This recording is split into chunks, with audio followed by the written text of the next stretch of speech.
Brett Okamoto for ESPN here with UFC President Dana White, and it is Tuesday in Las Vegas, a big fight week, obviously. Conor McGregor challenging Khabib Nurmagomedov here in Vegas, UFC 229 on Saturday. Maybe the biggest fight in UFC history. I want to get to that one, of course, shortly, but you broke some news today.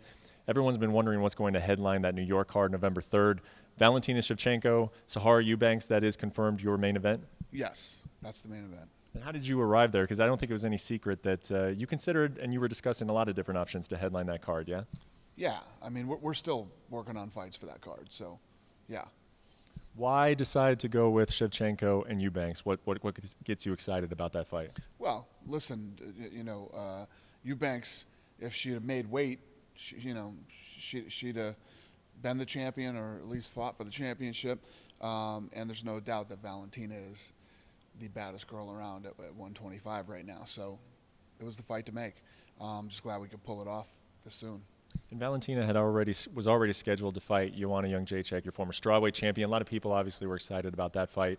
Why did the opponent change from Jedrzejczyk to Eubanks when you moved it up to New York? Because as we moved it sooner, Joanna wasn't ready. Joanna wasn't ready for that fight.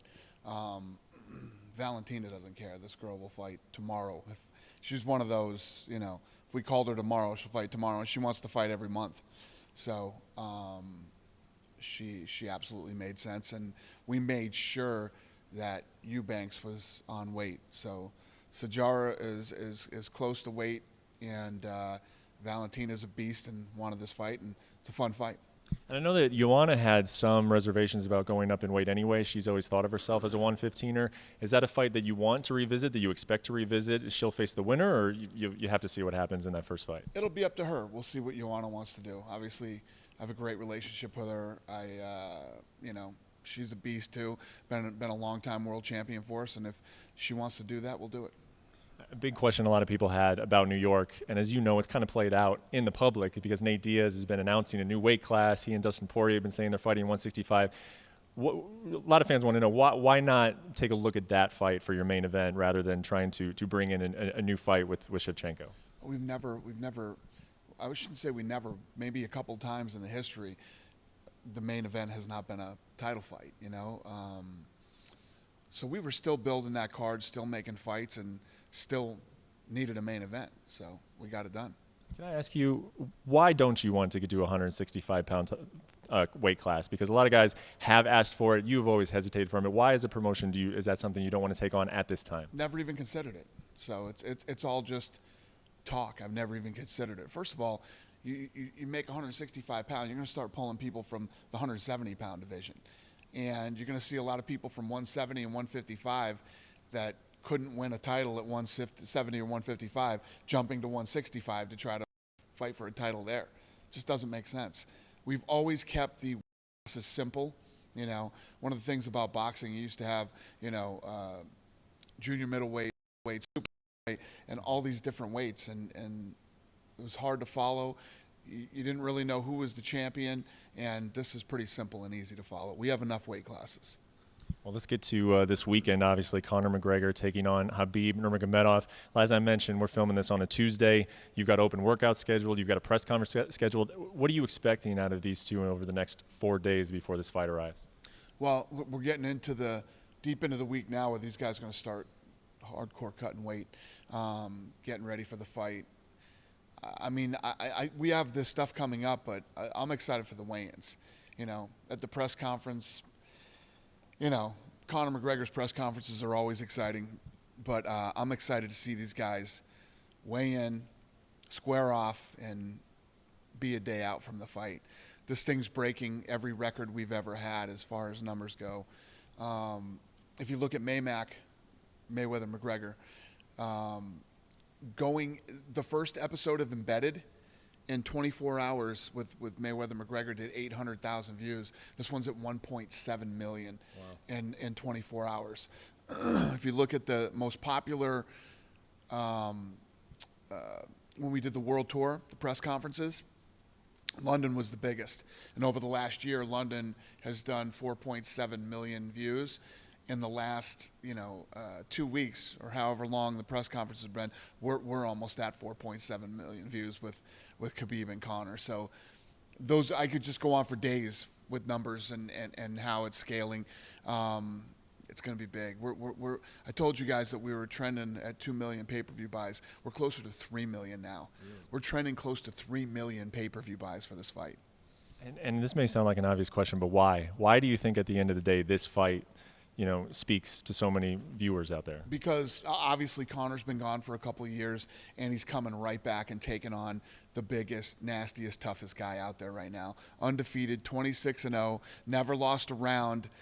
Khabib is the guy, and Conor is so big and famous, and people love watching him fight because this is the stuff he does.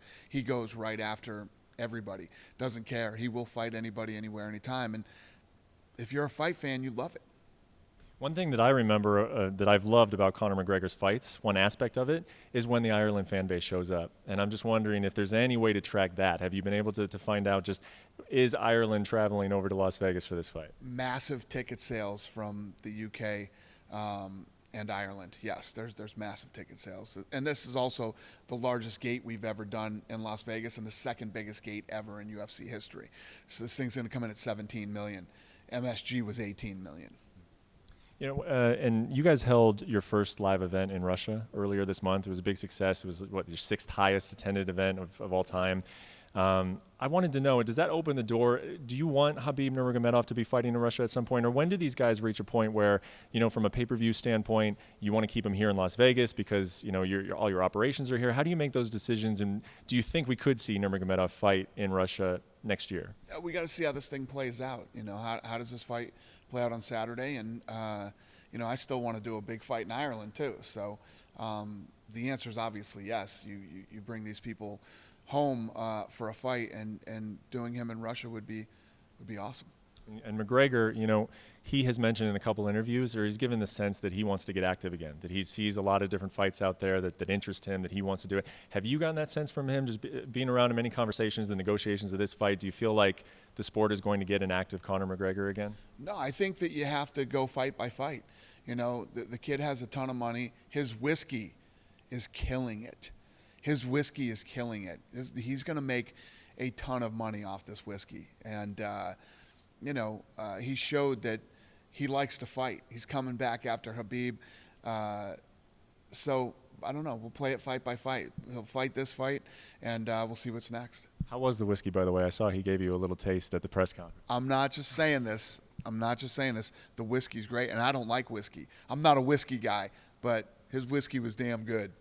All right, last question. Every time you have these big events, people want to know. You get hit up for tickets all the time. Are there any special requests? What sense of interest are you getting from Hollywood and the big wigs and people who have interest in this fight? This is the biggest fight we've ever done, and yeah, we literally sold every ticket. So normally, we don't ever sell the Zuffa section. The section behind me, those are our tickets. We comp. Then the first two rows over to the left, we call a celeb row. Those are all the fighters. Then we have a whole group of fighters. No fighters got tickets to this fight. Daniel Cormier will be there. He bought 3 tickets. Okay. I bought tickets. Ari Emanuel bought tickets. Everybody paid for their tickets, and this is the first time ever we split the media section in half. We sold half of that section, and the other half is media. Oh, really? Never done that before either.